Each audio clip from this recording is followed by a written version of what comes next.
it sounds reasonable. It's inoffensive. Yeah. It's a pro and a con.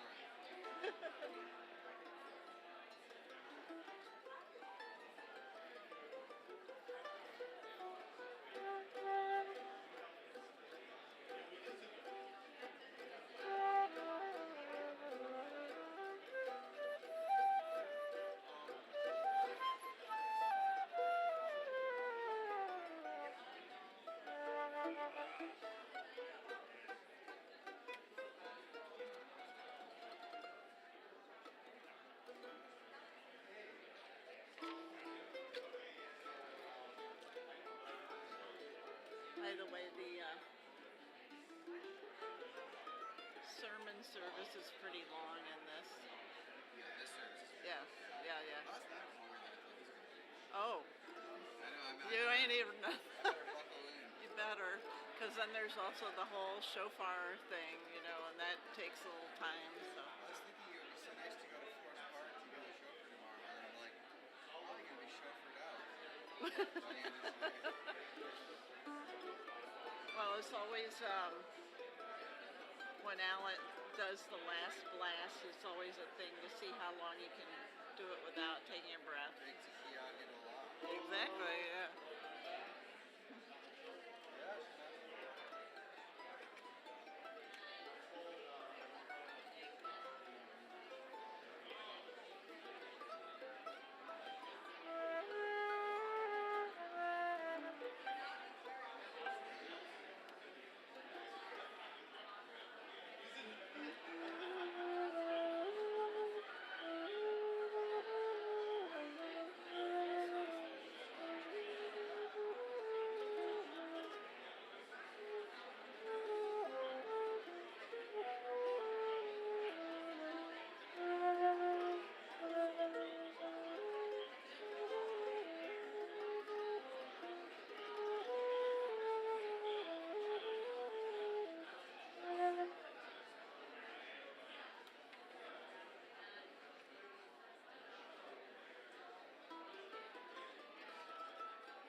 I know.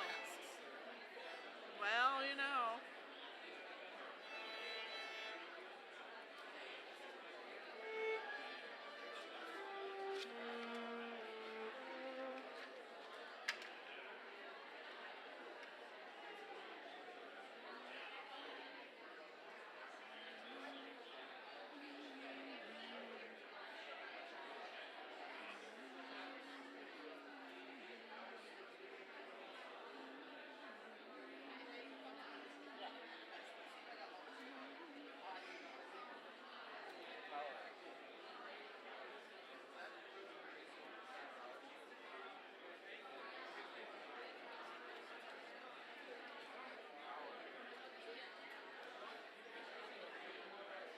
seems like that's an issue every time.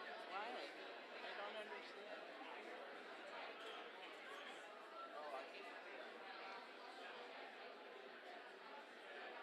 There we go.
just so noisy, I can hardly hear what you're saying. It's all good. All right.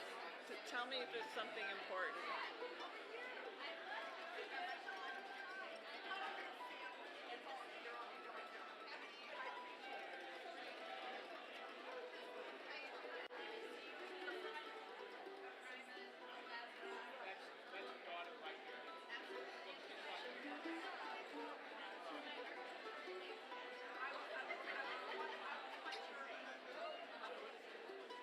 Hey, Andrew, will you just play 80 Mile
Yes, we are. Dude.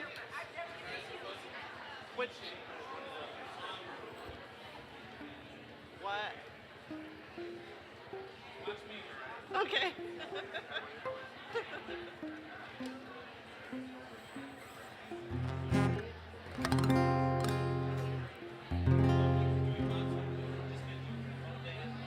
So, are we doing the other things first? Joey's stuff? Okay. All right.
Shana Tova, everyone. We'll try that one more time. Shana Tova.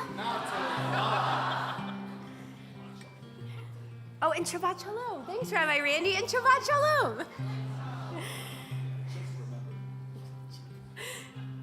There is a great story that goes, when I was young, I asked my father, if you don't believe in God, why do you go to the synagogue so regularly?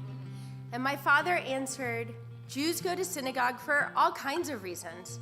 My friend Garfinkel goes to synagogue to talk to God. I go to talk to Garfinkel. No matter the reason you were here, we are so glad you were here. The High Holy Days are a time of regathering and renewal, to connect and see people we haven't seen over the year. So we're going to take a moment for you to turn around, introduce yourselves, and wish those around you a Happy New Year.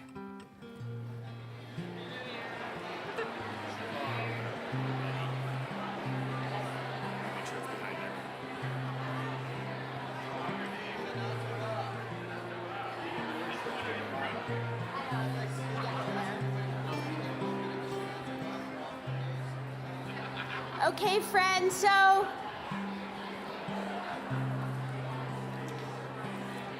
hopefully you've had a moment to wish each other a Happy New Year. Before we continue, I'd like to ask everyone to look at the stream. We had over 200 screens join us last night from afar, so let's wish everybody joining us a Happy New Year.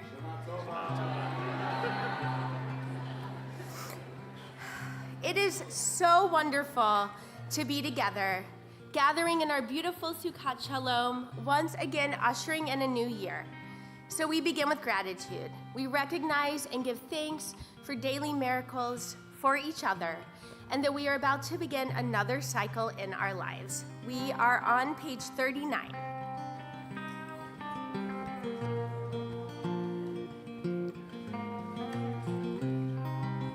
Let's invite you to take a moment. Think of something. Think of someone you're grateful for in this moment. No matter how small, no matter how big. There's a Jewish tradition that says we should find an excuse to say 100 blessings every day. How different our lives would be. How different all the spaces in between would be if 100 times a day we found an excuse to be grateful.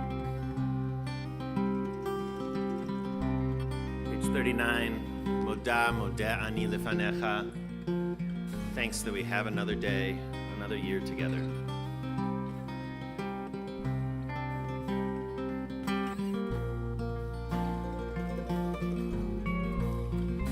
Moda Ani Lefanecha Ruachai Vikayam Moda Ani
lefanecha ruacha v'kayom modehani lefanecha ruacha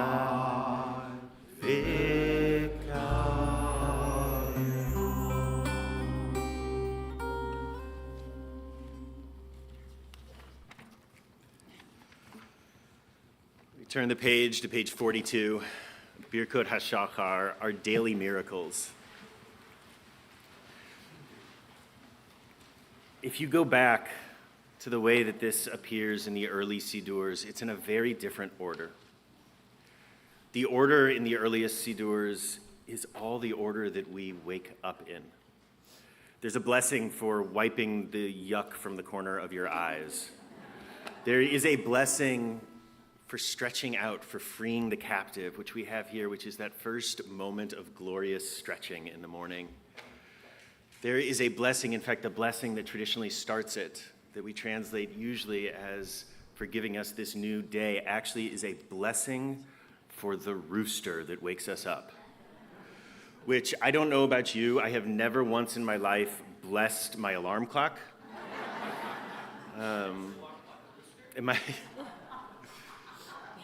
But there is something, there's something amazing about this idea.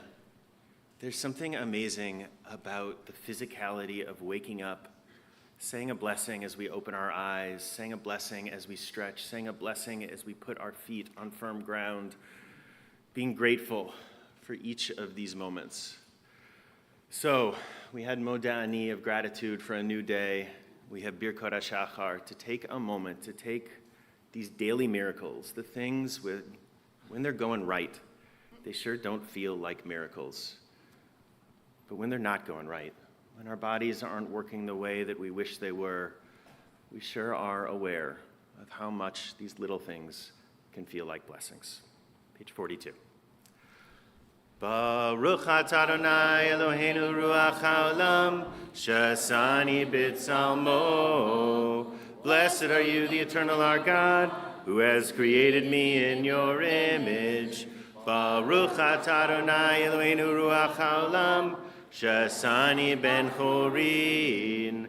Blessed are you, the eternal our God, who has made me free. Baruch atah Adonai Eloheinu ruach haolam Shasani Yisrael.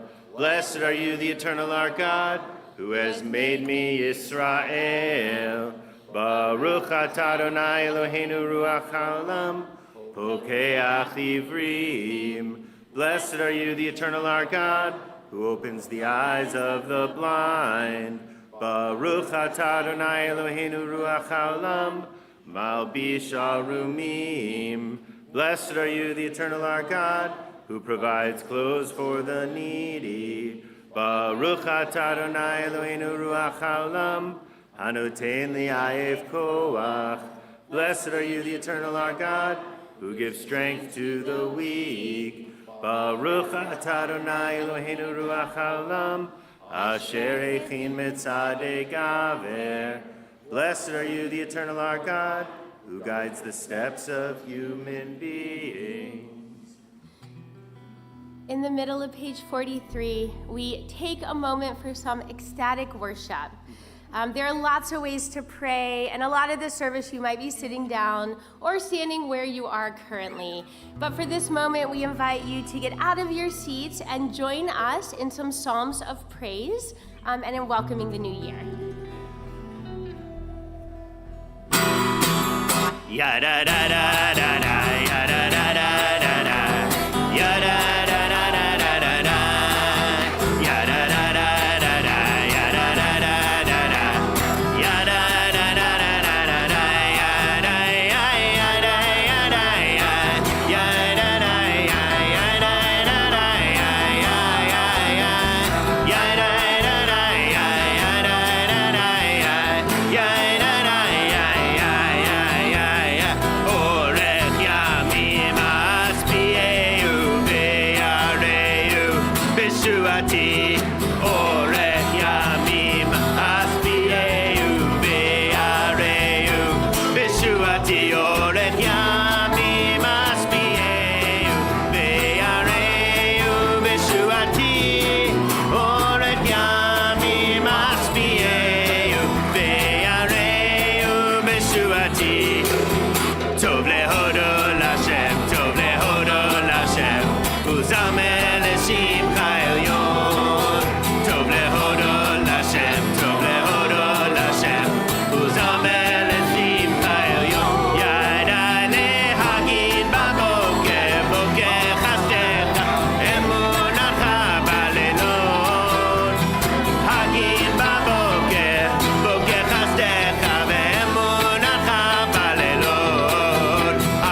Ice, Daniel.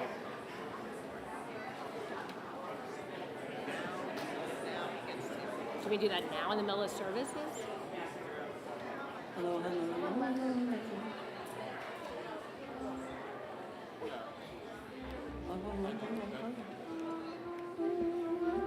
need to. Sarah Epstein left her purse. Will you announce it? Will you announce it? So hopefully we're feeling a little more awake in a different kind of way. We have those blessings of gratitude which wake us up, hopefully, in our minds, and we have psuke de zimra, as Karen likes to say, to get our spielkies out. I have Spilkies. So we continue. We just have one quick announcement. There was a purse left at security. Sarah Epstein, your purse is in the back. So don't worry. So don't worry, we have it. So we take another moment to pause. We take another moment to transition. Every time you find a Kaddish, no matter what kind of Kaddish it is in your Siddur, it's a transition between moments. It's a time to pause. We move from the warm-up, from the good morning. We move into the work. We move into the work of the Shema and its blessings. We move into the work of really looking at the gap between the people that we have been and those that we are ready to become. Page 44, Chatzi Kaddish. Yitgadal ve'yitkadash Shemei Rabbah Be'alma divrach tirtei v'yamlich malchutei b'chayechon u'v'yomechon u'v'chayedecho Beit Yisrael Bagala, bagala, uvizman kariv, v'imeru. Yeheshme rabba mevorach, le'alam olam me'almaya, yitbarach, yitbarach, v'yishtabach, v'yitba'ar, v'yitromam, v'yitnaseh, v'yitadar, v'yitaleh, v'yitalal, Shemei B'Kudusha B'richu Leila Min Kol Birchata V'Shirata Tushbechata V'Nechemata Damiran Be'alma Amen. Now we'd like to invite up someone very special to CRC, Karen Flotty. She is one of the people who helps and runs the mitzvah garden, amongst all the many other things she does for us at CRC. And she wrote something for the Baruch Hu.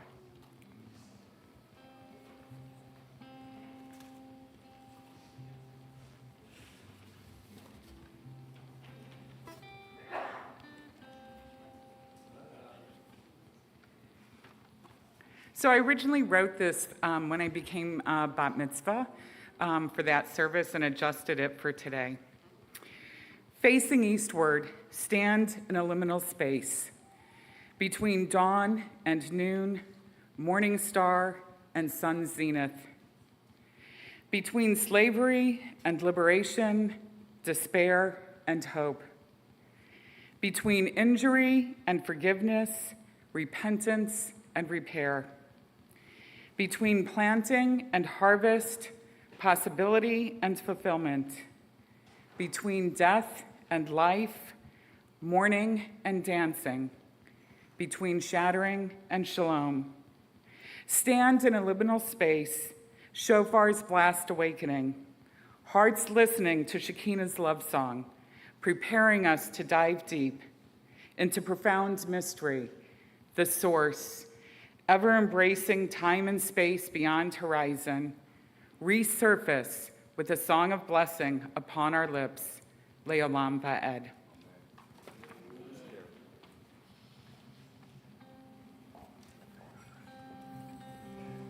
Please rise on page 45 as you are able for the Baruch Hu.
There's a Hasidic tradition that says that our eyes are the liars that surround our nose. It's why we close our eyes for the Shema, because our eyes try to convince us that what makes us different is what is important. They hide the oneness that connects us all. So we take a moment to cover our eyes, to lean into the oneness, to hear the breath of those around us, the voice of those around us, to let the differences fade away. Shema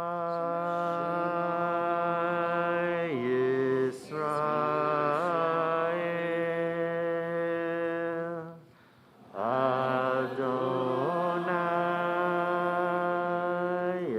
Eloheinu, Adonai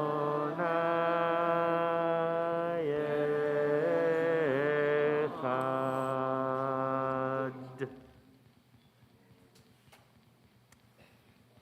You may be seated.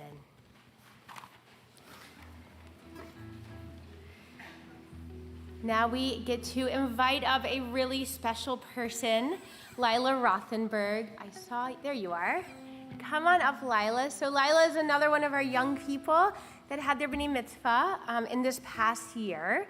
And we're really excited to invite you up, Lila, to help us in the Ve'ahavta. So we are on page 50.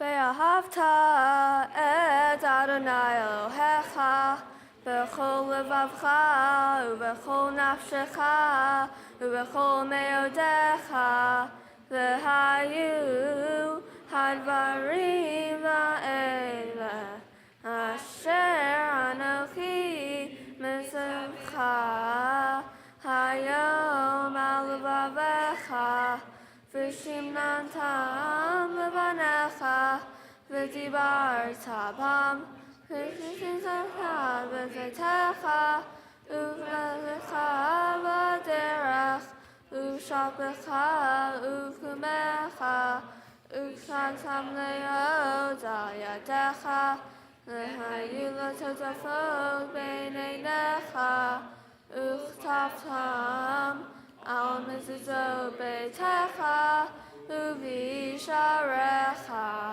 למען תזכרו ועשיתם את כל מצוותיי והייתם קדושים לאלוהיכם אני אדוני אלוהיכם אשר הוצאתי אתכם מארץ מצרים לכם אלוהים, אני אדוני אלוהיכם.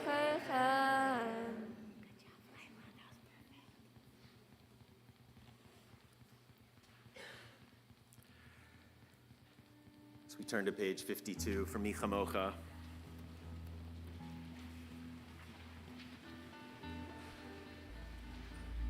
Mi Chamocha wasn't supposed to be in our Siddur.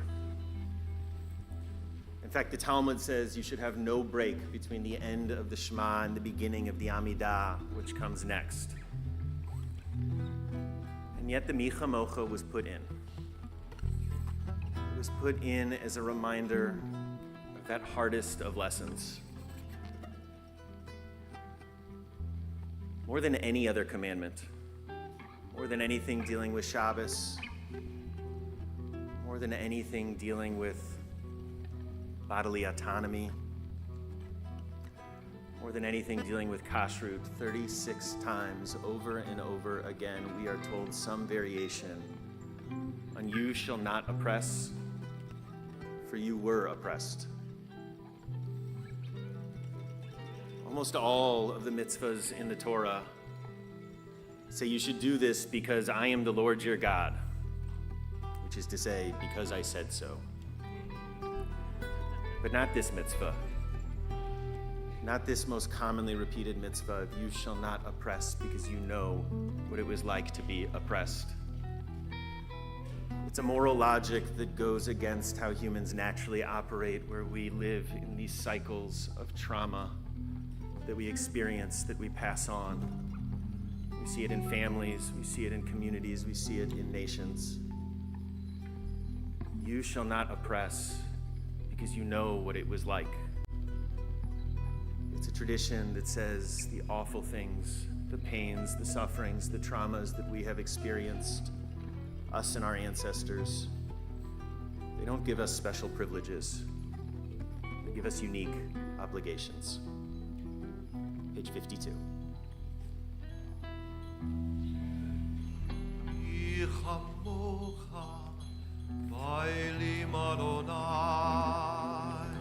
מי כמוך נהדר בקודש, נורא תהילות הספל, שירה חדשה שינחו גלים אל שמך על שפת הים. יחד, יחד, יחד, יחד כולם,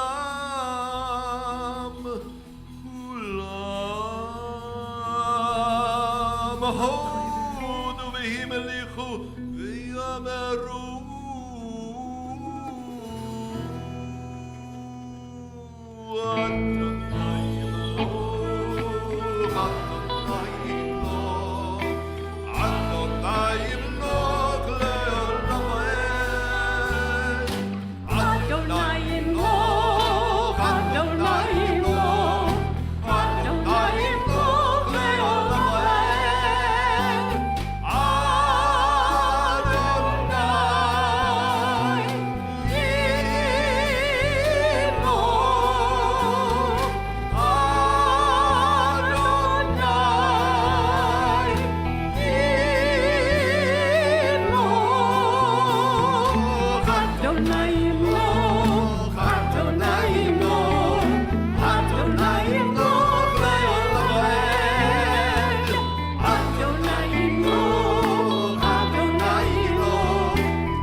Of Israel, come to Israel's help. Fulfill your promise of redemption for Judah and Israel. Our Redeemer is the God of hosts, the Holy One of Israel. Baruch atah Adonai, Ga'al Yisrael.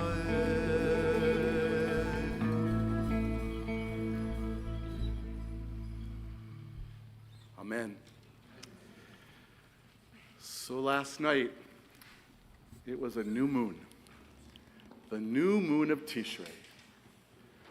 We go by a lunar calendar, so our days begin at night. And each new moon, each time the moon appears to be new in the sky, it fills us with hope and possibility, because we know the natural cycle is the moon will look larger and larger and larger. Our hearts will grow bigger and bigger and bigger, and the possibilities will go greater and greater. But not only was it a new moon, of course, this new moon, which is actually the 7th month of the Hebrew calendar, it's another teaching, this new moon also brings us a new year. So even exponentially larger is that sense of something new, something possible that maybe didn't ever seem like it could happen is out in front of us. As I look out at this wonderful gathering, this is new as well. Because every time we gather here, no matter for what reason, it's a little bit of a different configuration of the congregation. So we're new. It's all out in front of us. It's what hope is all about. So with hope in our hearts, I ask those of you who are able to please stand together as one. We are on page 53, about to delve into the group of prayers that are known as tefillah, the prayer. Adonai sivatai tiftach, ufi yagid tehilatecha.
Tend to forget because time has a way of marching on, but last year was the first full year after the shutdown because of the pandemic that we had bar and bat mitzvahs and b mitzvahs and b'nai mitzvot back in this building.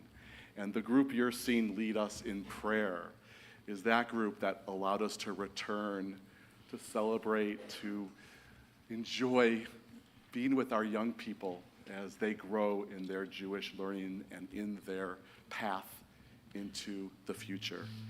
So it's an honor to ask Natalie Becker, who had her bat mitzvah, I believe last May, to come up and lead us in Avot V'Imahot. There's Natalie on page 53.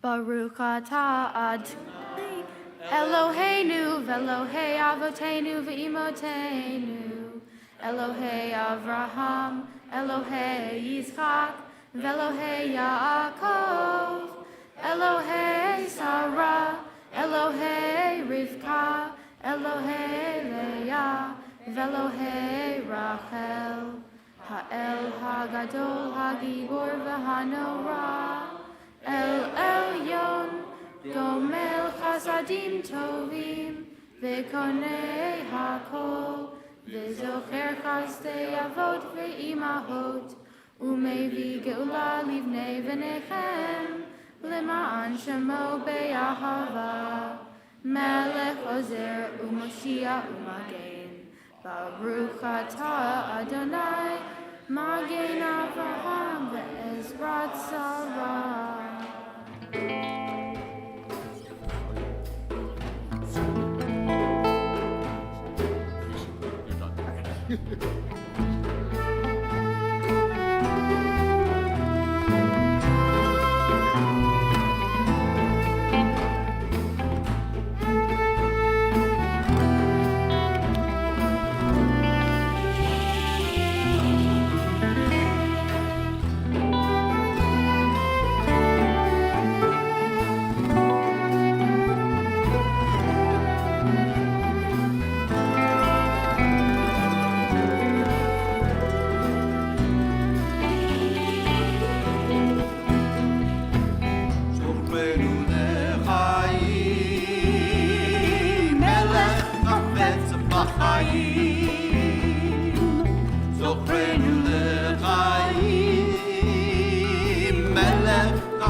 מלך חפץ בחיים, זוכרנו לחיים, מלך חפץ בחיים, וכותבנו בספר החיים, למענך אלוהים החיים, למענך אלוהים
Page 56.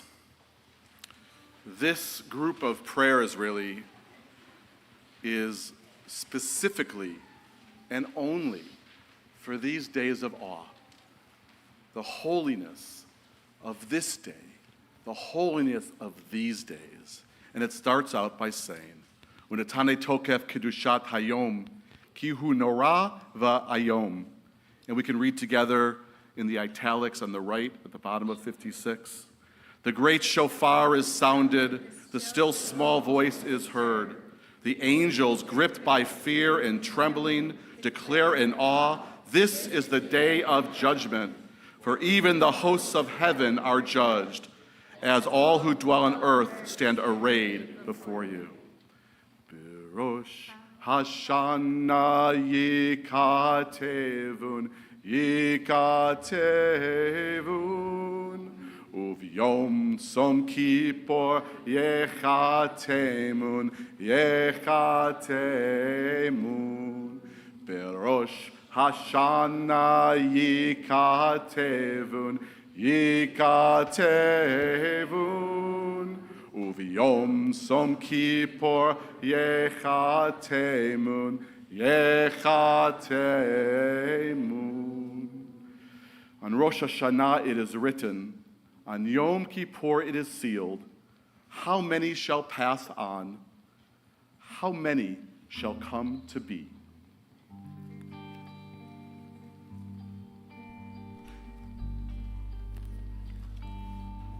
Unetane tokef kedoshat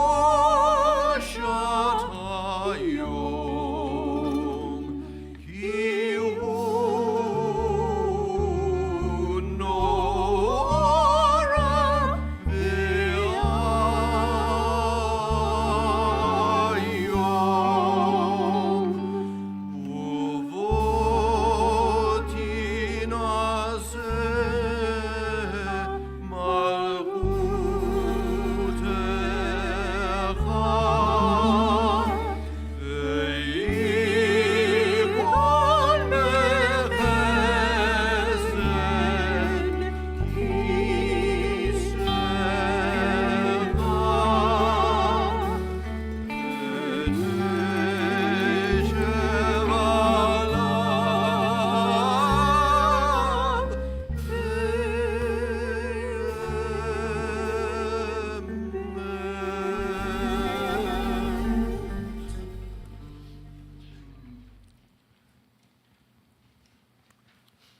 Continuing on page 57.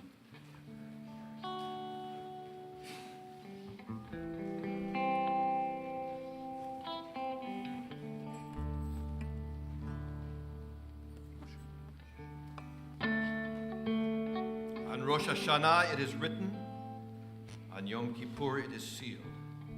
How many shall pass on, and how many shall come to be?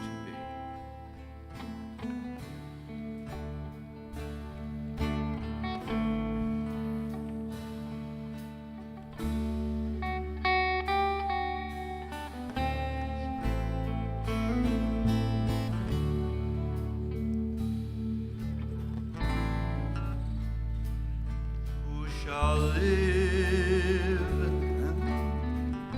and who shall die? Who shall see ripe age, and who shall not? Who shall perish by fire, and who by water? Who by sword, and who by beast? Who by hunger, and who by thirst? Who by earthquake, and who by plague? Who by strangling, and who by stoning? Who shall be secure, and who shall be driven? Who shall be tranquil, and who shall be troubled? Who shall be poor, and who shall be rich? Who shall be humbled, and who exalted? O teshuvah tefillah tzedakah ma'birim et ruach hagzerah.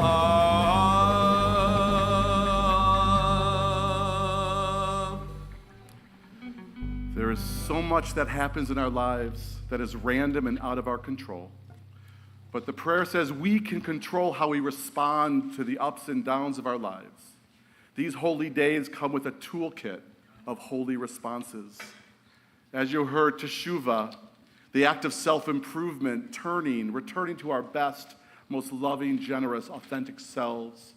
Tefillah, reading those sacred words that fill us with inspiration, intelligence, enlightenment, strength, emotions, and hope. Tzedakah, sharing and giving some of what is ours to others to level the playing field and pursue justice. Volunteering, acts of loving kindness, helping others lift both the recipient and the helper. With these spiritual practices prescribed on these holy days, we can better navigate the unwelcome and unexpected challenges that are sure to come amidst the blessings in 5784. We fill in the spaces between us with holiness, with Kiddushah on pages 58 and 59.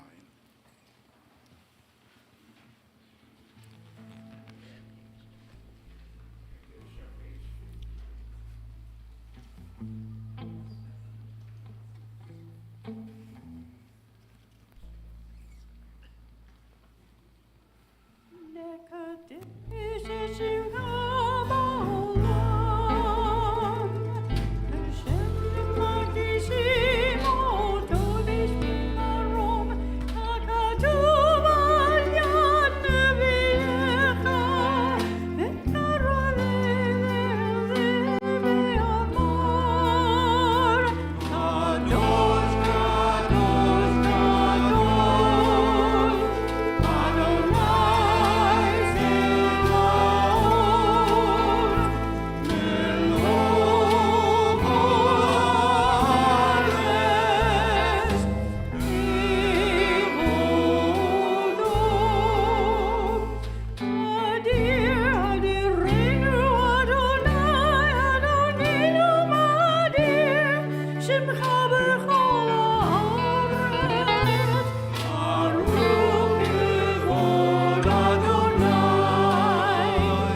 Please be seated.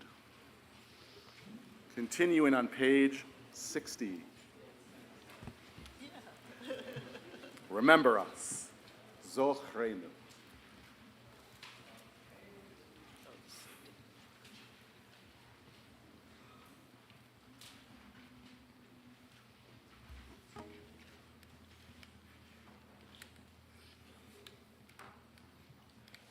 Zochreinu Adonai Eloheinu Boletova. This day, remember us for well-being. Amen. Ufogdeinu livracha. This day, bless us with your nearness. Amen. Vehoshienu volechayim. This day, help us to live. Amen.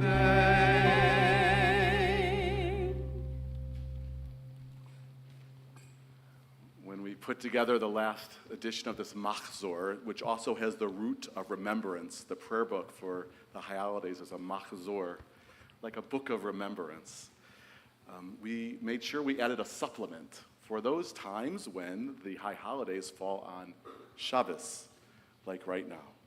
So somewhere in the very back of your machzors, you'll see a few Shabbat prayers, including Vishamru, teaching us that when we observe these holy stopping times, these Sabbaths, these holidays, holy days, it keeps us on the path.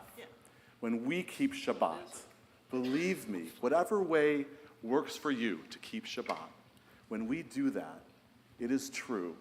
Shabbat keeps us going, doing all the amazing things we do in the world, but every once in a while, like every 7 days or so, we just need to take a deep breath and vayina fash, re-soul ourselves.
A number of years ago, I went into the desert of New Mexico on a retreat that was called Lighting the Fire Stories Within. And it was a gathering of Jewish mystics and Native American teachers and elders coming together in a very sparse but beautiful place. We lived outdoors, we learned outdoors, and it was transformative for me.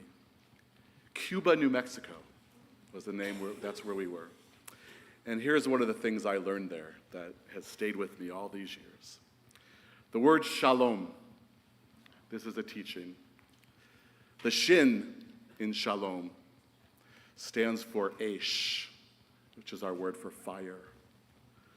The mem sound at the end of shalom stands for mayim, which is water. And the om in shalom is not only a Sanskrit term for harmony, you meditate, om, but also it's one of the 72 sacred names of God in the Kabbalistic imagination. So I believe what this teaching is saying to us is that peace, shalom, is the balance, the harmony, the God space that helps us navigate between fire and water, between those times we need to dive in and take action and be our most fiery, passionate selves, and those times we just need to go with the flow, and be with the water. Esh, Mayim, Om, Sim, Shalom, page 62.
ספר חיים,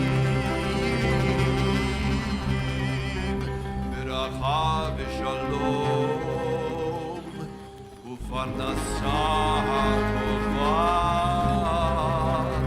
ניזכר ונכתב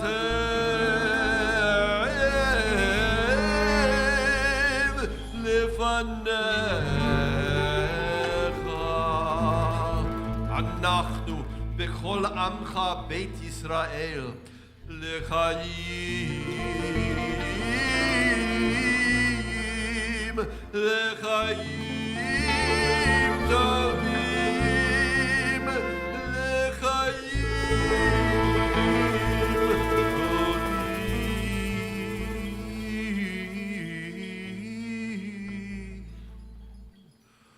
ולשלום,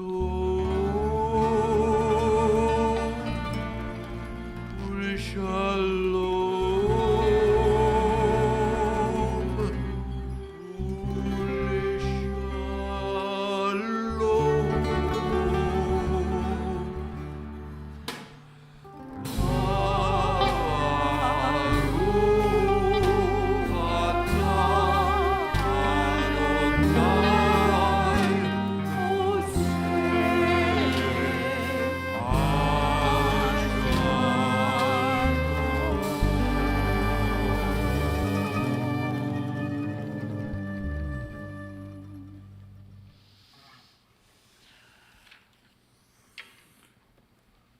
Before we transition to the Torah service, let's just take a moment just to breathe it all in, just to feel each other's presence and feel the presence of the divine, and just a few moments of silent prayer and meditation and reflection on this holy day.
As we move into our Torah service, I'd like to invite up some very special people. These people volunteer at CRC. I don't know what we would do without them. I'd like to invite up Karen Flatty again, Andrea Michelle, and Susan Spiegel. If you are ever at CRC, you will see at least one of these three people, if not all three of them. So we are making our way into Avinu Malkeinu on page 64. There's something eerie and otherworldly that flows through the music of these days of awe. And the haunting melody of Avinu Malkeinu is no exception. It's one that stays with us, floating in the back of our minds throughout the entirety of the High Holy Days. It stirs our souls. It brings us back to what's really important, to what really matters in this coming year, that we live a life of peace, of good health, of love and connection, a life of compassion, a life of caring for each other, a life of meaning. Please rise as you are able.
Together.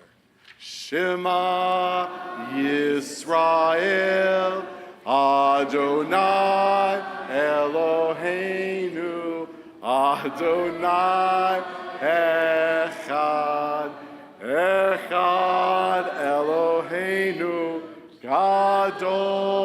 Adonenu Kadosh Shemo. And now, in the words of the ancient Hebrew prophets, we say, hit it!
You're lost in the wilderness again. Come on, Susan, come on. Come on. Come on.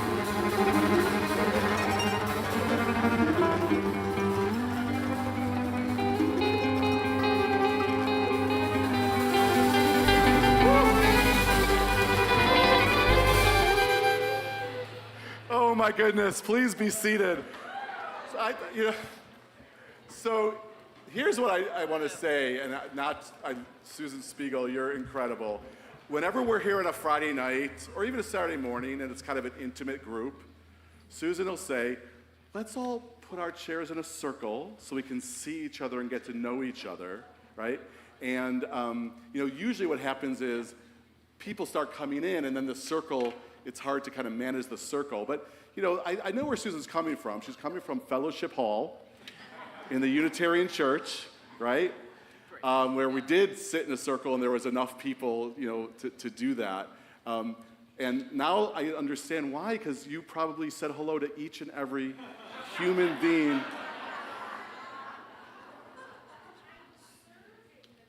You did. Yes. Love ya. Thank you. Thank you. Thank you. All right. Here's what I want to do. For many years, when we were over at the Chase, when much of the congregation was at the Chase, I was here at CRC on Rosh Hashanah Day and Yom Kippur Day. And we had what we called the alternative service. And it looked just like this, actually. The wall was open, and it was just another amazing group of CRC people that I call the CRC universe. And one of the traditions, the customs that came out of those services is that for an aliyah, I would always call young people who had recently had a b'nai mitzvah, a b mitzvah, a bar or bat mitzvah. And I'd like to try that again. I'm going back to, let's go back to, say, and you can kind of be your own calendar. But go back to around 2020. Some of those bar and bat mitzvahs were remote, right? You were at home and we were at home, and somehow we made it holy and meaningful, and all the students were just amazing through that. And then, of course, we came back, and I am so filled up at each, and I know Rabbi Daniel, Rabbi Karen, Rabbi Susan, Rabbi Jim, each simcha, each b'nai mitzvah, every single young person is different, delightfully different. And when they come up here, and I'm looking at some of them now, when they come up here, even though it's the same Shabbat service every Shabbat in one sense, in another sense, each one is unique. Each service is unique because each of our young people is just, in their own way, they fill the sanctuary with their personality and their vision and their intelligence and their compassion. So if you would like, if you've had a recent, last few years, be mitzvah, I'd like to ask you to join me and the rabbis up here in the Torah so that we can hear words of Torah on this Shabbat that is also Rosh Hashanah. So come on up, Ya'amdu. If you want to come up and join me, please, please, please, please, please. If you had a bar or bat mitzvah in the past bunch of years, thank you. Here they come. Look at that. I knew it. I knew it. If you call them, they will come. Here's the blessing, okay? And like they're amazing. Look at them. Come on, come here, come here, come here, come here. Fill up. We got lots of space. Come here. Vincent just a few weeks ago. Is that Kara back there? Hi, Kara and Eva. Miles. Yeah, this is a good group. Yeah, come here. All right, and we know you know the blessing, right? We know you know it, and we're all going to help you out too. We are on page 67. Whenever you all are ready, and then stay up here, and then you'll say the blessing after too. So, Echad, Shtaim, Shalosh. Baruch et Adonai Hamvorach, Baruch Adonai Hamvorach Leolam Va'ed, Baruch Adonai Hamvorach Leolam Va'ed, Baruch Adonai Eloheinu melech haolam, asher bahar banu mikol ha'amin, v'natan lanu et torato. Baruch atah Adonai noten haTorah.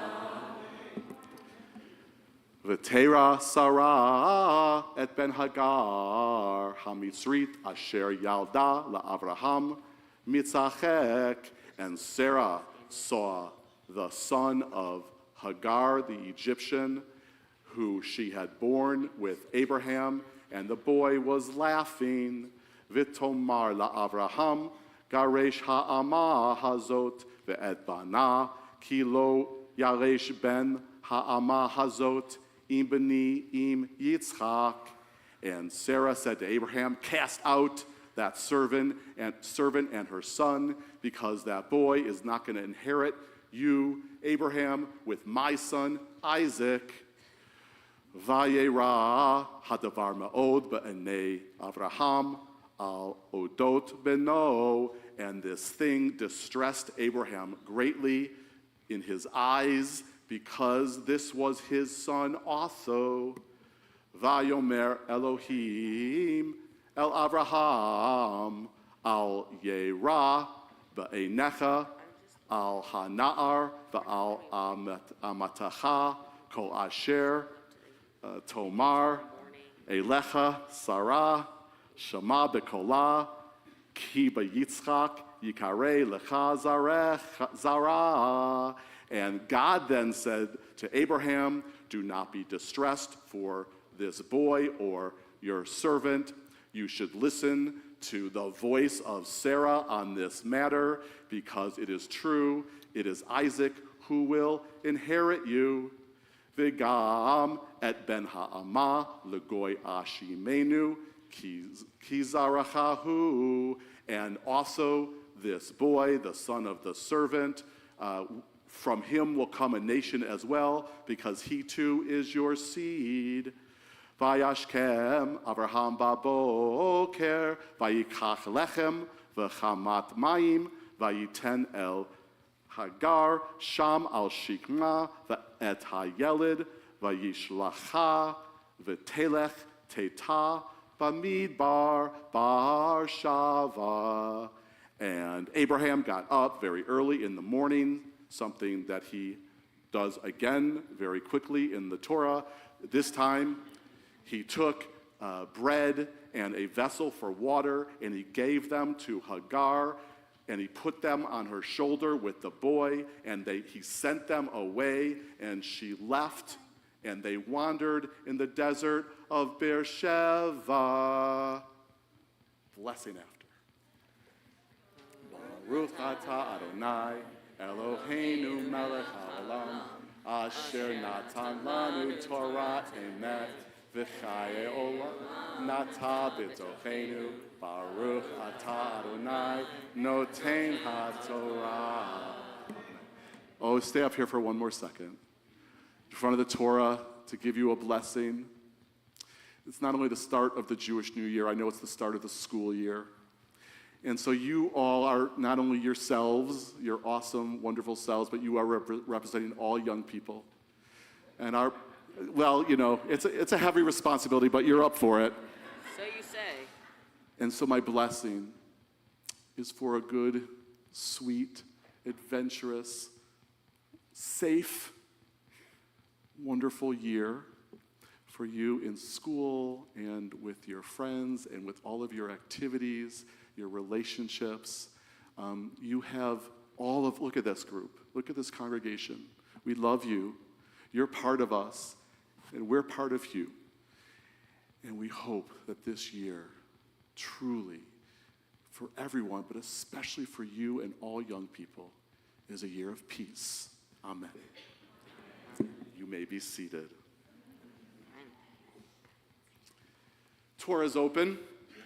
This is our teak, by the way. I know most of you know this. Where am I? This is our teak.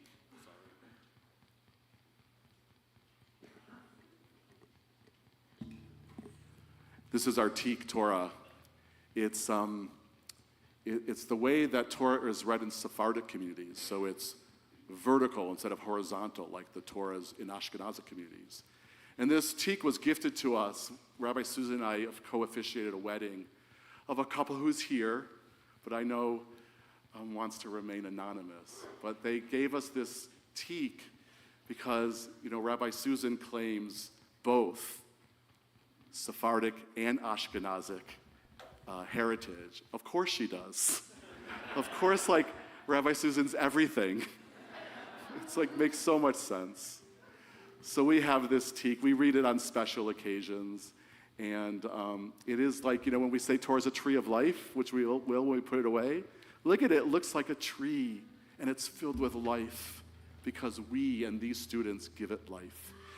And this is a perfect time for a healing prayer, a Misha Berach, with our hearts opened by our kids, by Rosh Hashanah, by Torah.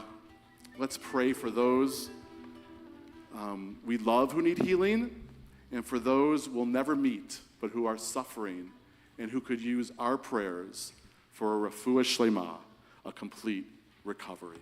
It is on page 72.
Thank you, Daisy. Thank you. That's healing. There's so many people we're thinking about. I'm sure many of us here have benefited already from that healing prayer. I want to make a mention. I know that Gavi Bogart has a friend who's struggling in the hospital, going to get better, and they have a diagnosis. What's his name? Seth. For Seth. I know some of you guys probably know Seth. Over there at Children, so we're really close. You know, he could feel our prayers. I know he can. And for Seth and for so many people who we visit, who we think about, I know we have medical professionals, and thank goodness for all of you, but everyone can be an agent of healing. We all can bring healing. Sometimes we need healing, and sometimes we bring healing. And so the part of the prayer that seals it, you know, the Khatimah, really overflowing with desire to be healers It's on the bottom of page 72, where we say, Baruch atah Adonai rofei hacholim. Blessed is the Holy One who teaches us all ways to bring healing to those who are ill. And let us say, Amen. So I guess this is a preamble. Do sermons have preambles? This one does. So a few people, I think they were all Springsteen fans, came up to me or emailed me last night to defend me from the obsessive label I described during Hashkivenu last night. But I'd like everyone to know that the first thing I said to my friend, my dear friend on the road trip, after she said that to me, that I was obsessive, was I said, "You mean passionate, right?" But I'm here to say both can be true. And I accept that I am not only passionate, but I'm a little bit of an obsessive as well. And I'm working on it. And then the other part, for those of you who have read the New York Times recently, I promise you, for better or for worse, that I did not get any assistance on this sermon from the Hollywood rabbi whisperer. Look it up after the service. Here we go. Maybe you'll tell me afterwards that I should. From an ancient midrash comes a lofty ideal. A procession of angels, it says, surrounds each person with heralds racing up ahead of them. When each person encounters another, the angels sing and the heralds announce, "Make way for an image of God." Once you get past the outdated language, as the rabbis of that time were obviously influenced by the culture and rituals of empires, this is a stunning vision. I know this reference will severely date me, but this midrash I just told you about brings to my mind the old Imperial margarine commercials where the trumpets go, dun dun dun dun, and then a crown appears on the head of whoever eats the margarine. Suspend reality for a moment and imagine that this flight of midrashic fancy is literally true. That every single person, including each of us, is accompanied by a band of angels and heralds, for goodness sake, literally singing our praises, telling everyone in the vicinity how special that person is, how special you are, I am, everyone is, announcing that we are all worthy of attention, dignity, respect, and love. They are the original hype men. Now, shattering that image enters the Torah passage for Rosh Hashanah, day 1, which I just read and chanted some of, with some harsh reality. Hagar was a servant to Abraham and Sarah, and she was also the mother of Ishmael, whose father was Abraham. Hagar and Ishmael lived in Abraham's household, along with Isaac, Sarah's son with Abraham. We have been weaving tangled webs for a long time. Clearly, this situation didn't sit well with Sarah. The final straw came when she walked in on Ishmael, laughing, or maybe making fun of, Isaac. Ironically, or not, Isaac's very name means laughter. Sarah urges Abraham to force Hagar, his servant, and Abraham's elder son, who is Ishmael, out of their home, and Abraham complies. Hagar and Ishmael are cast out, left defenseless in the desert, as you heard. Moreover, the character of God in the story behaves in the same way. After Sarah demands that Abraham exile Hagar, God tells Abraham to listen to his wife and insists that indeed Hagar and Ishmael need to go. I call God a character, like the others in the story, quite deliberately. The version of God in the Midrash, about the angels written long after this Torah story, is a positive spiritual presence, a reflection of who we are at our most righteous and good, holding within all that is good, transcendent, and holy in the universe. It can definitely be something powerful to say we were created in this God's image. On the other hand, the character of God in the Torah seems to have been created in our image. So God becomes who we are at our best, but also at our worst. A repository of our goodness, but also of our mishigas, our messiness, and our flaws. I also find poor Hagar's name fascinating and telling. Because the Torah, as most of you know, and certainly our students know, the Torah has no vowels. It is correct to also pronounce Hagar's name as Ha-ger. Hagar, Hager. Ha is the Hebrew definite article, and ger is the word for a stranger, an outsider, a foreigner. Thus, Hagar is the prototypical stranger. To emphasize Hagar's foreignness, she is described directly in the Torah as Hamitzrit. Hagar, the Egyptian. Hagar, the foreigner who somehow got into this first Jewish family. The Torah is telling us through her very name that she doesn't belong, and she needs to be cast out.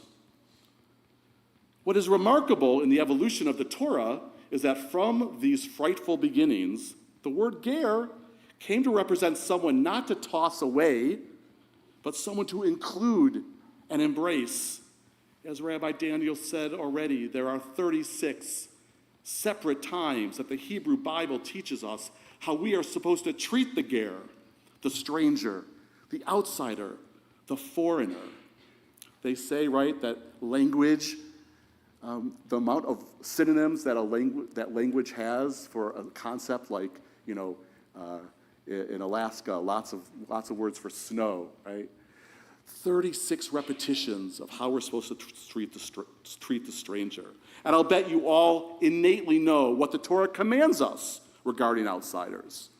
They are to be treated with fairness, with kindness, compassion, and even with love. A far cry from the treatment Hagar experienced.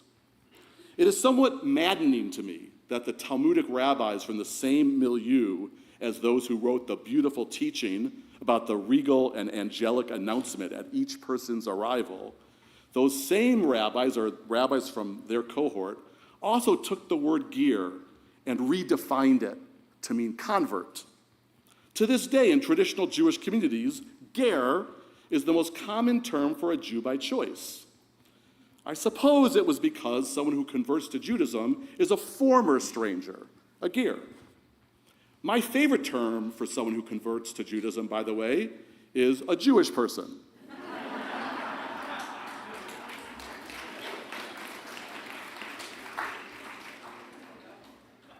What those rabbis did feels very underhanded to me. Now, according to this different meaning of the term ger, those 36 passages about strangers don't actually teach us about how we are supposed to treat any outsider, regardless of their place of origin, their cultural and religious traditions, their race, their life circumstances, or their personality. Instead, to some, those ethics only apply to people who convert to Judaism. Once outsiders to our tradition who have taken the proper steps to become insiders. The true power of the original meaning of the word ger is thus severely diluted. According to the original words in the Bible, we are obligated to embrace any stranger from anywhere in the universe who finds themselves in our midst, not just those who want to join our club. The character of God in the story of Hagar does take steps towards redemption, tshuva. After God urges Abraham to banish Hagar and Ishmael and leave them to their own devices, the frightened, deserted, and scarred voice of Hagar's child, Ishmael, does reach God and opens the well of godly compassion. God provides Ishmael and Hagar with water, and God promises to stay with Ishmael and watch over them in the wilderness. This is us. Sometimes we shun the outsider, and at other times we open our hearts to them. Sometimes when we are the stranger, and I think all of us have experienced times when we feel like the stranger, we are embraced by others. Yet many of us have experienced rejection from some when we're the strangers as well. Like all important things, it's complicated. We can be non-judgmental about someone new in our midst, accepting, trustful, inclusive, supportive. But sometimes we have the opposite instinct, to circle the wagons, to distrust and turn away from those we don't know and don't want to know, isolating it and marginalizing them further. Almost every one of us can fall victim at any moment to this compassion fatigue. Rabbi Dale taught me that term, and it speaks to me powerfully. There are so many meaningful and significant moments that stand out to me after more than 20 years of high holiday seasons at CRC. One of them occurred at the very end of Yom Kippur, around 10 years ago. We were still doing services at the Chase, and as usual, I stuck around until almost everyone had left. My son Gabe was with me to the end, and we went over to CRC to drop off my guitar and materials. I realized I had forgotten something at the Chase, so I went back and parked right by the steps, you know, where the movie theater is, so I could run in and out as fast as possible. It was already edging towards nighttime. It had been a very long 24 hours, and all I had eaten after fasting all day was a single orange.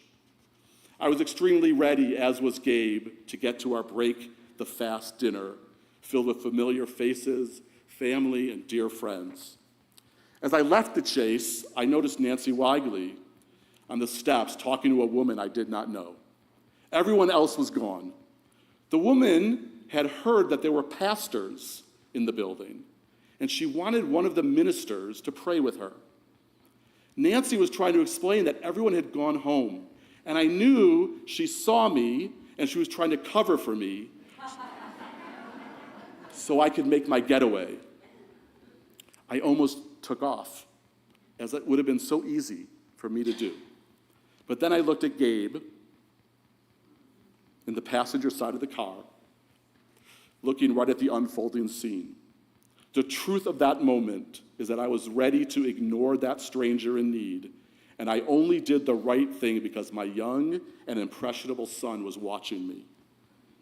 I introduced myself to the woman, someone I had never seen before and I had not seen since.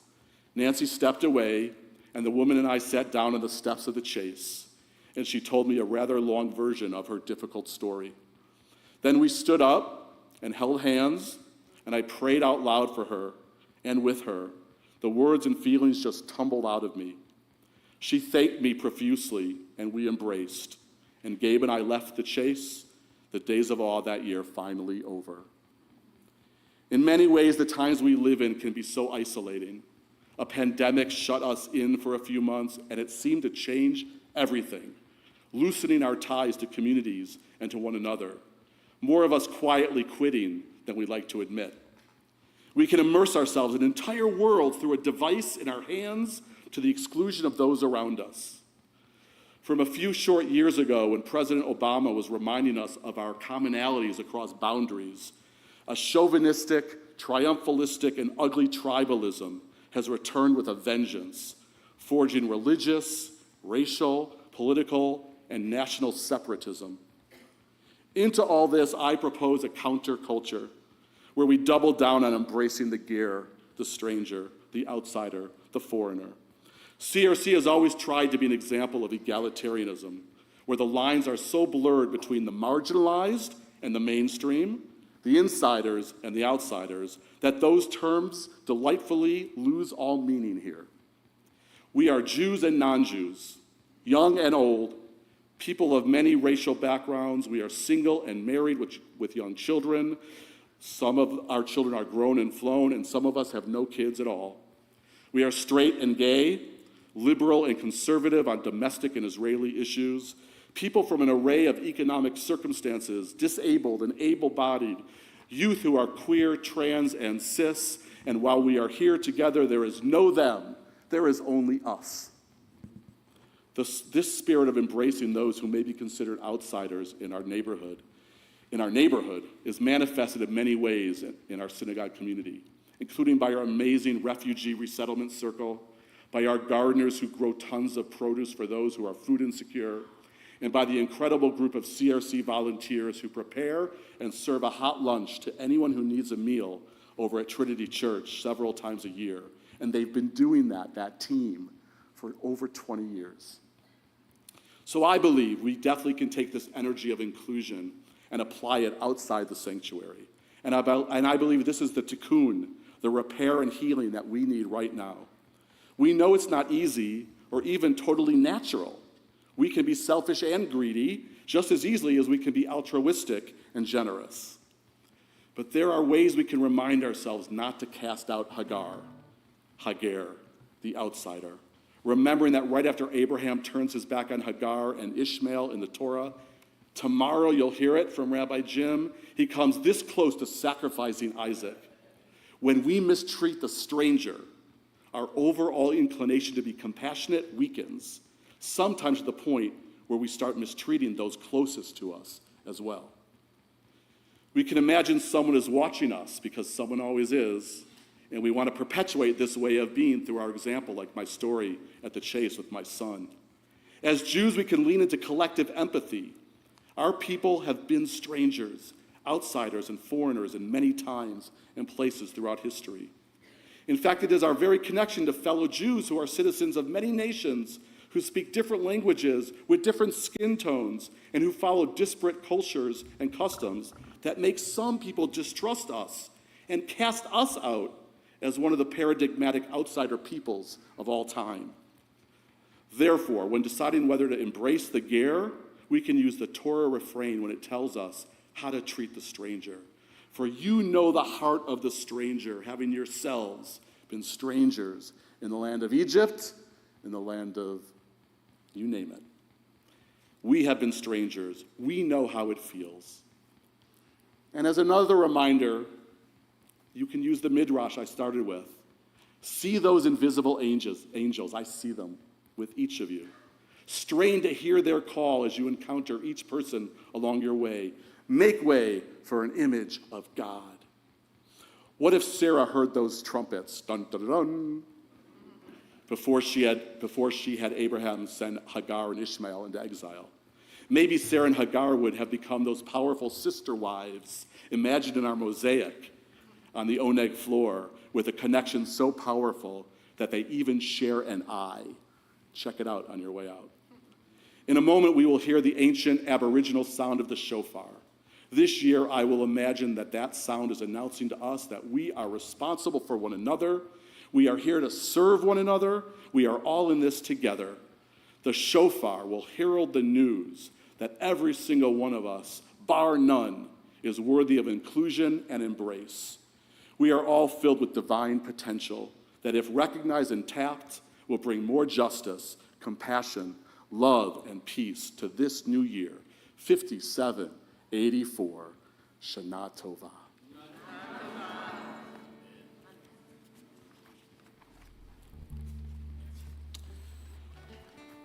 We are on page 80.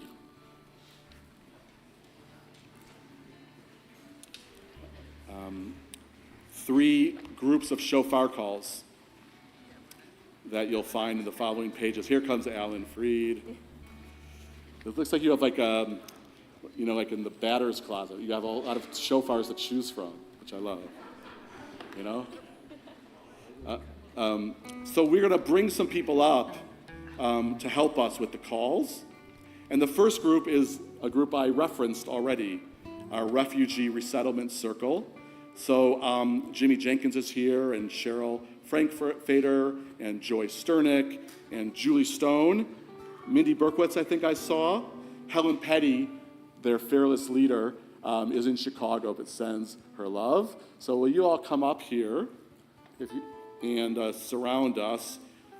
An amazing story of embracing the ger. The family from Afghanistan and now a couple from Ukraine. Please, please seek these people out and find out ways that you can help. Let's say the blessings, or actually, Alan, do the blessings? I'll do the blessings. Alan will do the blessings. Baruch atah Adonai Eloheinu melech haolam Asher kitshanu b'mitzvotav v'tzivanu lishmoa kol shofar. Baruch atah Adonai Eloheinu melech haolam shehechianu v'kiyamanu v'higianu lazman hazeh. Like they did, the Torah tells us at Sinai. Let's all stand together if you're able. All right. You ready, guys? Yeah, we're ready. Tekiah, Shevarim Truah, Tekiah, Tekiah, Shevarim Truah, Tekiah, Tekiah, Shevarim Truah, Tekiah.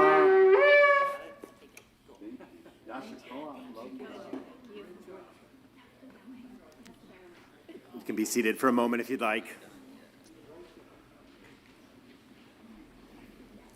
There is a story in the Zohar, the great mystic tradition of our people, that I never really understood until this year. The Zohar says that Pharaoh's palace was like a snake that had curled up into itself, and that as Moses entered, every step that he took brought him deeper and deeper into the supernal evil that was Pharaoh's palace. I never understood this. I'd never really thought about this. I learned it once, in rabbinical school in a lecture one afternoon. And then I walked into the Capitol building of the Missouri legislature.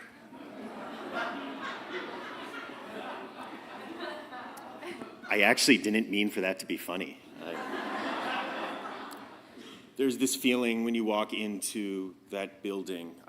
If you haven't been there in recent years, you can't quite understand it, that you can feel the evil seeping from the walls. You can feel the misogyny. You can feel the bigotry. You can feel the intolerance. It is a place where it is so hard to be hopeful. And so there was a moment this last year. It was yet another hearing to take away the rights of those who can become pregnant. A hearing to make it so that we teach a white supremacist history in our schools. A hearing to make sure this is a real one, that guns have to be allowed in sanctuaries. A hearing designed to hurt, to victimize trans kids. And so it was an 8 a.m. hearing. They give you 25 hours of notice, and it's 2 hours away, so people leave at 5:30 if you want your voice to be heard in the Pharaoh's palace in Jeff City. And after this hearing was over, 10, 11, 12 o'clock, a whole group of us who had been there gathered in the hallway to take a picture, and just on a lark, I shouted out, "Okay, Jewish community, stay here so we can get a picture of us." Can I tell you, there were like 4 people who walked away. In fact, Reverend Mike Angel stood up and he said, I'll take the picture because, in this group, I'm the photographer goy. The command of the shofar is not that it be blown, but that it be heard. And let me tell you, our CRC voice, our CRC values were heard in the Capitol this year. So if you were in Jeff City, if you came down this year at all to be a witness, to be a presence, to testify, we'd like to invite you up for this next sounding of the shofar. Please. And look how many folks there are.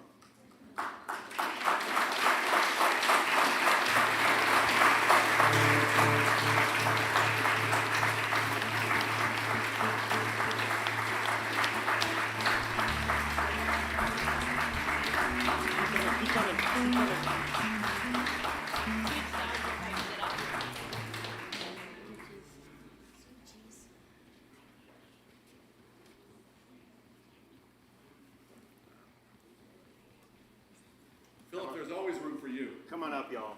Come on up. You can come in front of us. Here, come on. Come on up. Come on up.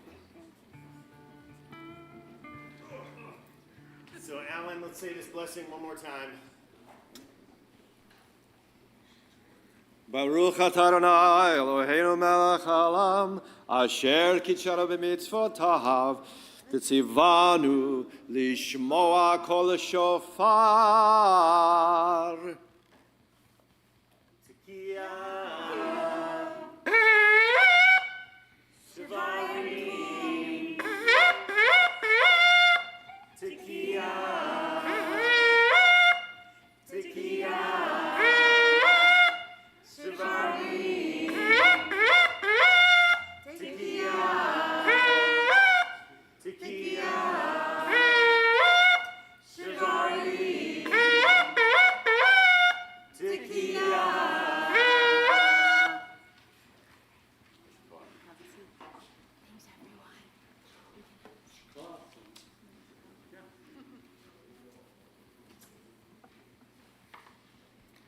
It's my father's shofar. His 100th anniversary of his birth is this week, so it seemed appropriate for Zichronot. For our final set of shofar calls, I'd like to invite up two very special people. So, as you can tell, there's a theme to our shofar service, and I'd like to invite up Susan and Ben Yushatel to come on up for our third set of shofar calls. They have been a part of CRC forever. They are founding members, they are beloved, and they have lived lives committed to social justice and racial justice. And we are so honored to invite them up here for our third set of shofar calls this morning.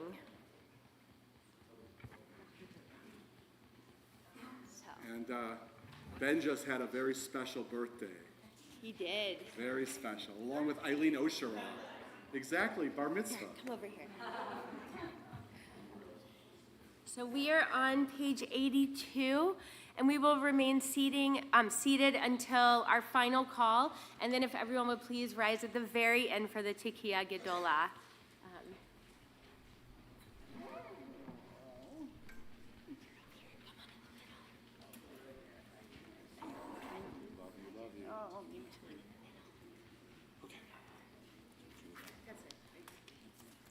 Ready?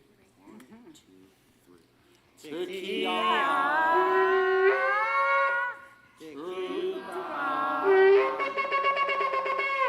Tekiah. Tekiah.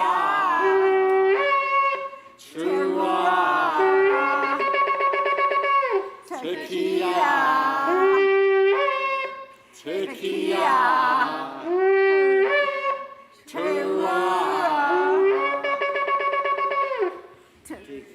Oh, hold on. This is a dramatic moment. I would like to try something. If there's any younger children that would like to come up a little closer, to be right up close to the Tekiah Gedolah, just make your way up. Come on, you can do it. You don't have to. But anyone under bar and bat mitzvah age, how about that? There you go. Aww. Kanya is here. Who wants? Come on, Lila. Anybody else? All right. Okay. All right. You sure?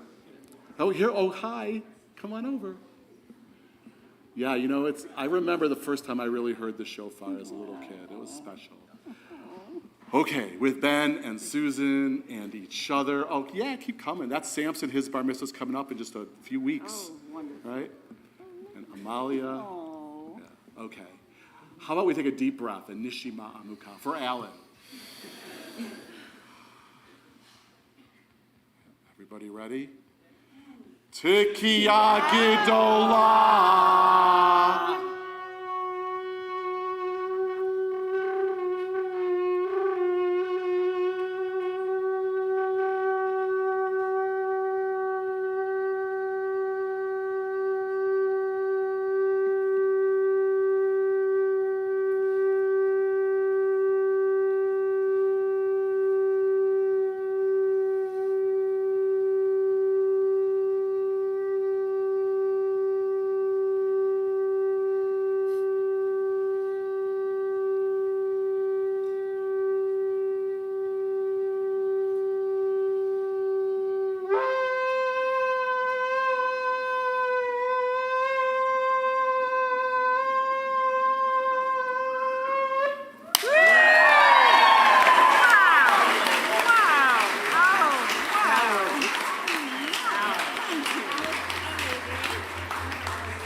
Remain standing. We're going to put the Torah away.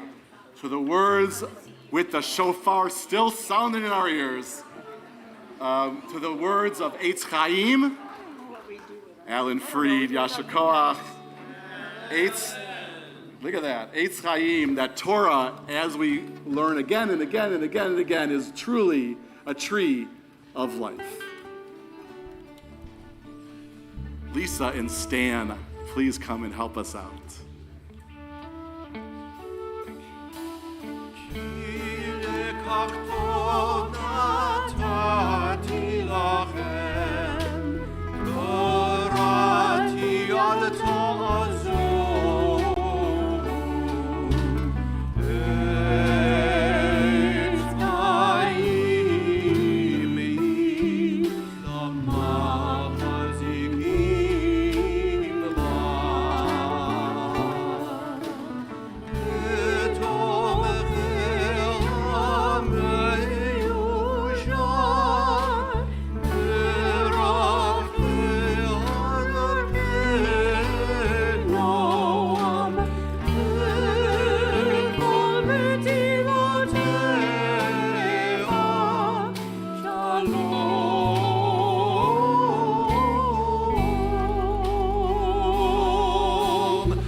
Please be seated.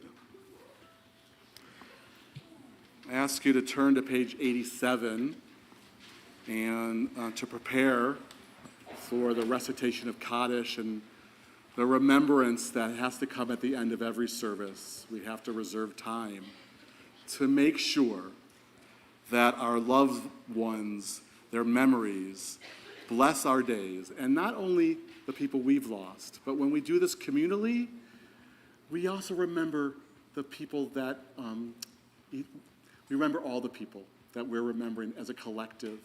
So may the memory of good people bless our days and bless this year ahead.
If you are in your year of mourning for a loved one who's passed away in this past year, I invite you to stand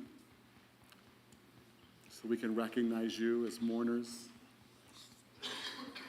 send to you our condolences. We all know what it's like to lose somebody and to walk this path. So I want to look at every one of you and express my sorrow for your loss. And then, if this is the yard site, this holiday time is the anniversary.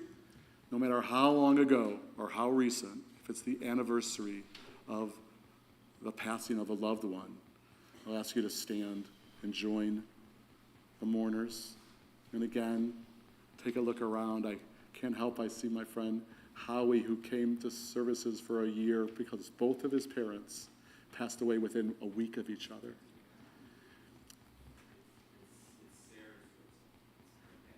And your dad, Sarah. Yeah, your dad. Yeah. So I'm looking right at you, and I'm feeling your ancestors and the people who are part of you and are part of us. And now I want to ask everyone to stand shoulder to shoulder with our mourners. Each person you're thinking of is a whole world.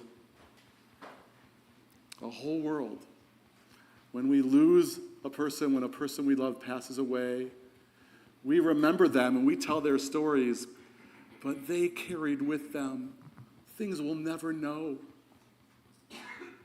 And so it's very profound and it's very deep and significant to remember our loved ones the way we do. And as I said last night, we have a Yizkor service at the very end of Yom Kippur. Almost the penultimate service of Yom Kippur is Yizkor, where we will say names and names and names until there are no more names in that moment to say. But for now, I'd like to ask that you kind of just tell the person near you, if you have a name you want to share of a person that you've loved and lost, someone whose shoulders you stand upon, say their name. Fill this sanctuary with names of good and righteous people that you're remembering.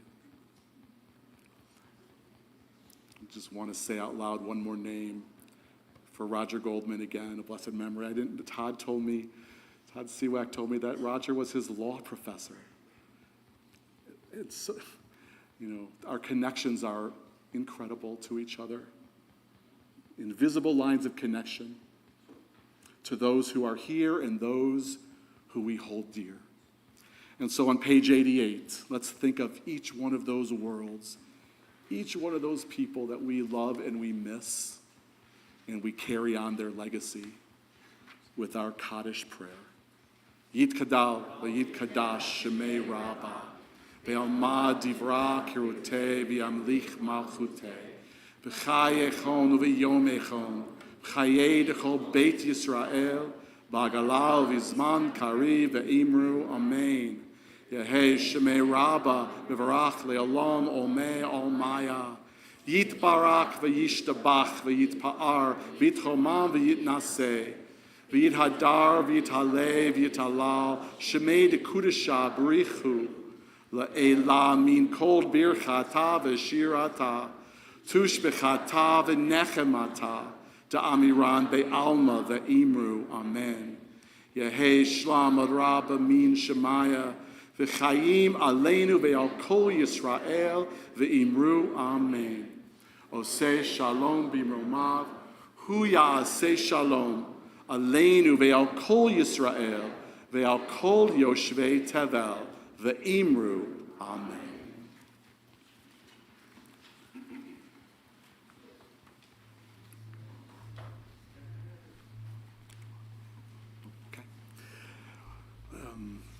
So briefly, we did what we needed to do. We sang the songs, we said the prayers, we heard the call of the shofar. We have launched ourselves into a new year. 2:30 children's service. 3:30 meet to walk over to the lake in Forest Park, which is really a pond, by the way. It's not really a lake, but it's okay. It's water.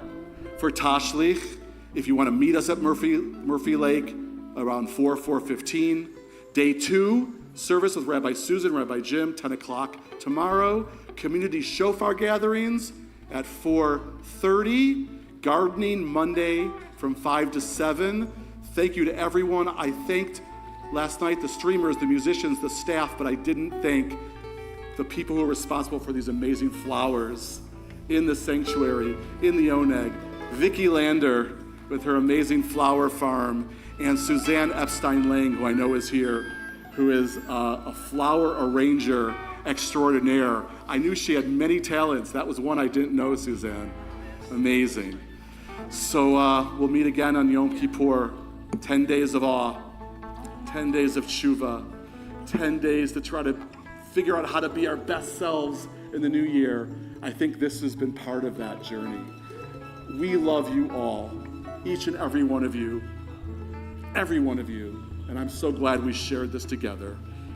And so, starting on page 90, this is our benediction, our blessing for the new year. And now at the beginning of a new year, we pray for a blessing. The spirit of wisdom and understanding.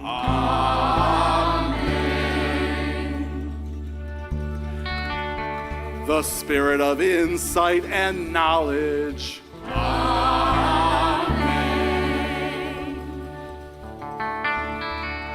The spirit of knowledge and reverence.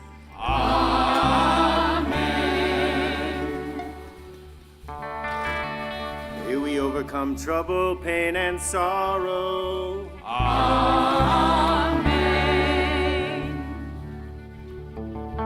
May our days and years increase.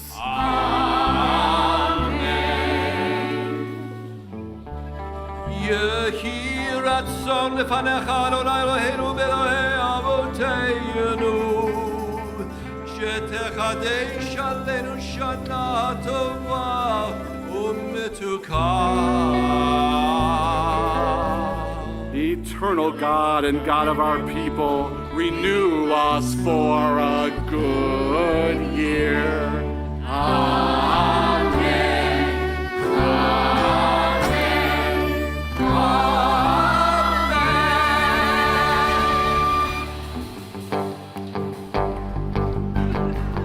May it be a good year. May it be a healthy year. May it be a healthy year. May it be a year of peace. May it be a year of peace. May it be a good year. May it be a healthy year.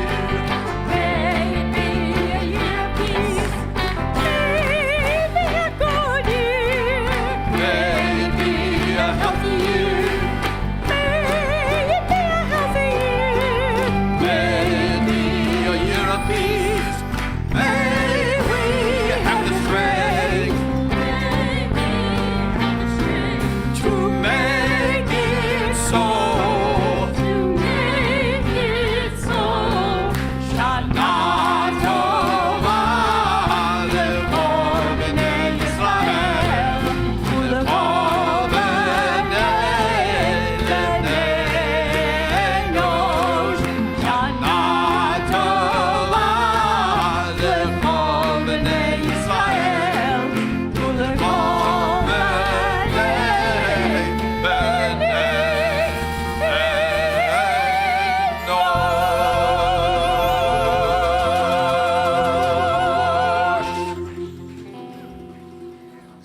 Thank you, band. All right.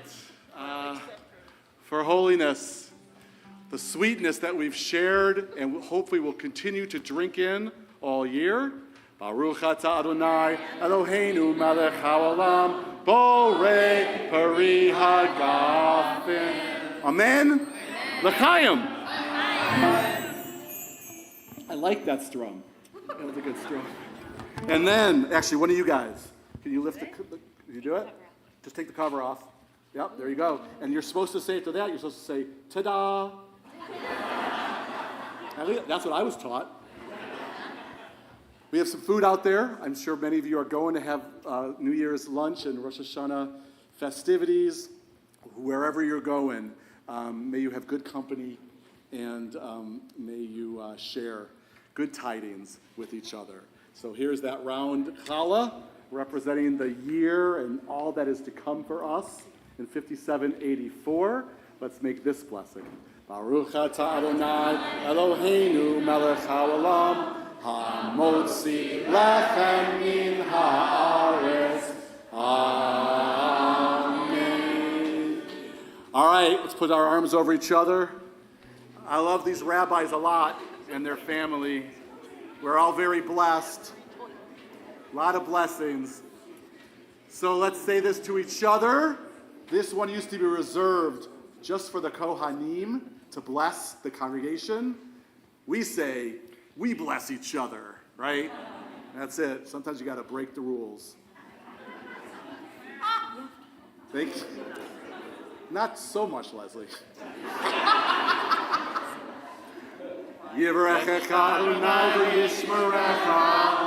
May we be blessed and may we be kept safe in this new year.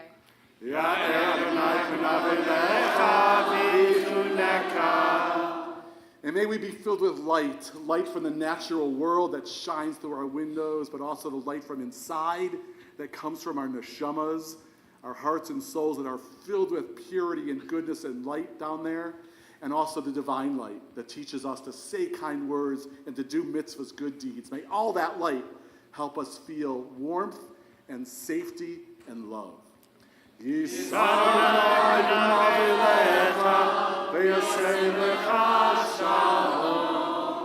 And most of all, as we take these 10 days to do this hard and sacred work of looking at ourselves, who we have been and who we are yet to become, may we all have the greatest gift of all. May we have the gift of peace. Amen. And Shabbat Shalom. And Shana Tova. Happy New Year.